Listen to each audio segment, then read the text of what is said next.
भोलेनाथ की, वो तो और हद पार कर गई थी, इतनी भक्ति थी।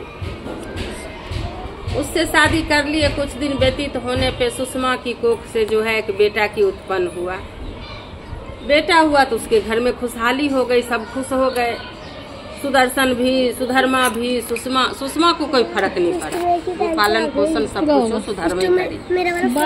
और गांव तो शोर मच गया कि देखो सुदर्शन राजा को पुत्र हुआ है, सुदर्शन राजा को पुत्र हुआ है। बहुत ज्यादा शोर मच गए। बच्चा भी इतनी सुंदर था, उसके लालन पालन अच्छी तरह होने लग गए।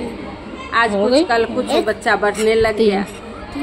वो बच्चा जब बढ़ने लग गया, बड़ा हुआ, और सुषमा को कोई फर्क नहीं पड़ा। बच्चा बड़ा हुआ, छोटा है, उसे कोई फर्क नहीं पड़ा। वो अपने महादेव में नित्य प्रति वो 1.25 लाख महादेव बना के रोज पूजा करती थी और रोज उसे जल में विसर्जन करती थी। सुषमा उसकी नित्य प्रति के नियम वो करती रही। अब राजा सुषमा से जो लड़का हुआ तो थोड़ा सा जो है वो सुदर्शन राजा जो है सुषमा की थोड़ी सी वैल्यू कर दिए। समाज में भी सुषमा की वैल्यू हो गई। पूजा पाठ में तो थी ही, भगवान की तो भक्ति में होती, थोड़ी सी समाज में भी उसकी वर्चस्व हो गई।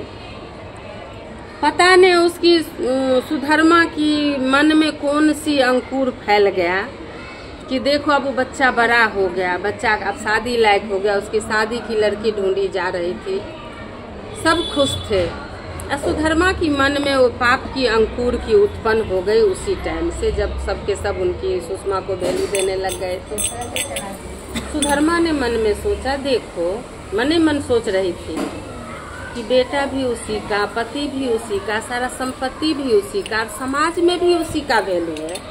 मेरा तो कहीं कुछ नहीं है, कुछ नहीं है, पता नहीं क्या होगा। थोड़ा थोड़ा ये अंकुर होने लग गया।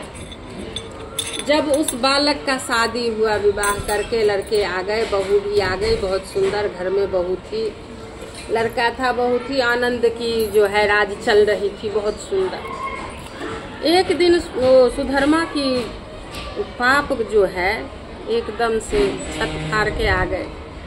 उसने कहा जब सारा सुषमा को हो जाएगा तो मेरे तो कुछ भी नहीं, ऐसा नहीं, इस लड़के को मार के फेंक दो तो फिर तो सबको पता चलेगा, जैसे मैं वैसे सुषमा भी बन जाएगी।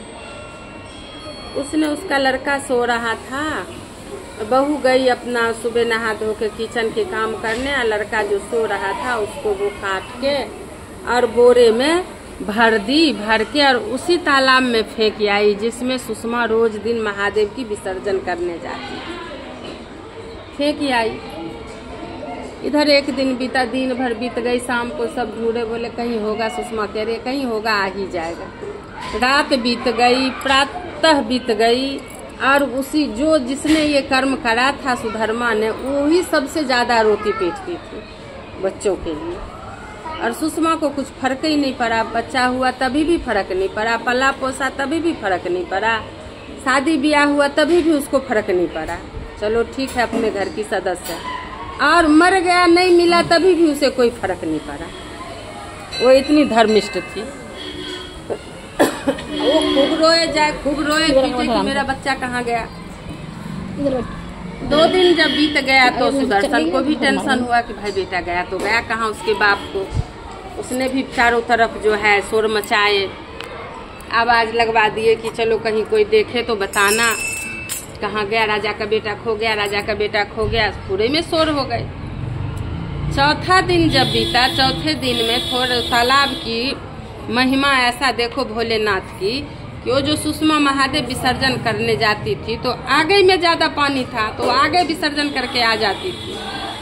धीरे धीरे वो जल घटता गया, जल घटता गया, आगे को बढ़ गया जल। तो सुषमा उस दिन चौथे दिन जब मिला तो वो महादेव को लेके और आधे जल में, दूर जल में गई विसर्जन करने। वो जो महाशिवलिंग की विसर्जन कर रहे थे तो उसकी पैर में वो कट्टा का लगा। वो पैर से जो लग गया तो कट्टा फट के उसके बेटा उसमें से निकल के खड़ा हो गया, और उससे भी ज्यादा सुंदर, और अपनी माँ में लिपट गया। माँ ने कहा तू यहाँ क्या कर रहा था? तो मैं तो नहाने आया था। तभी भी सुषमा को कोई पता नहीं कि हाँ मेरे बेटे को मेरे बहन ने मार दिया, काट दिया, फेंक दिया, कोई फर्क नहीं पड़ा। खूब सुंदर वो लड़का निकल के, जैसे पानी से निकल के ऊपर आई कि भोलेनाथ ने अपने चक्र त्रिशूल के साथ खड़े हो गए। भोलेनाथ ने कहा देखो इसको मार के तुम्हारी बहन ने ऐसे ऐसे कर दिया, मैं जा रहा हूँ उसे खून कर दूंगा, इसी त्रिशूल से उसे वध कर दूंगा।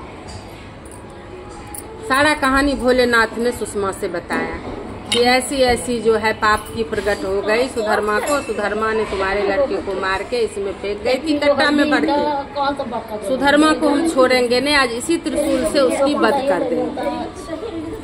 सुषमा ने दोनों पैर पकड़ लिया भोलेनाथ को और बोले कि हे महादेव, अगर मेरी बहन ऐसी नहीं करती तो आपका दर्शन कैसे मिलता।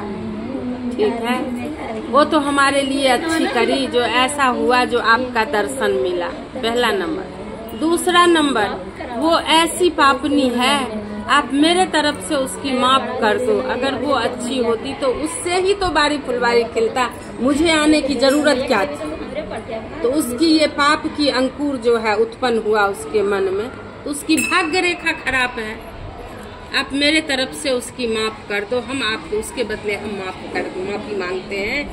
वो तो अनाथ है, वैसे भी अनाथ है, उसको अब क्या मृत्यु दंड देंगे, कोई दिक्कत नहीं, आपसे हम क्षमा मांगते हैं। औलाद भी मिल गया, पूजा पाठ भी सफल हो गया और आपकी दर्शन हो गई। अगर वो ऐसा काम नहीं करती तो आपका दर्शन नहीं मिलता। सबसे बड़ा उपकार तो ये कर दी जो आपका सन्मुख दर्शन हुआ। हर हर महादेव।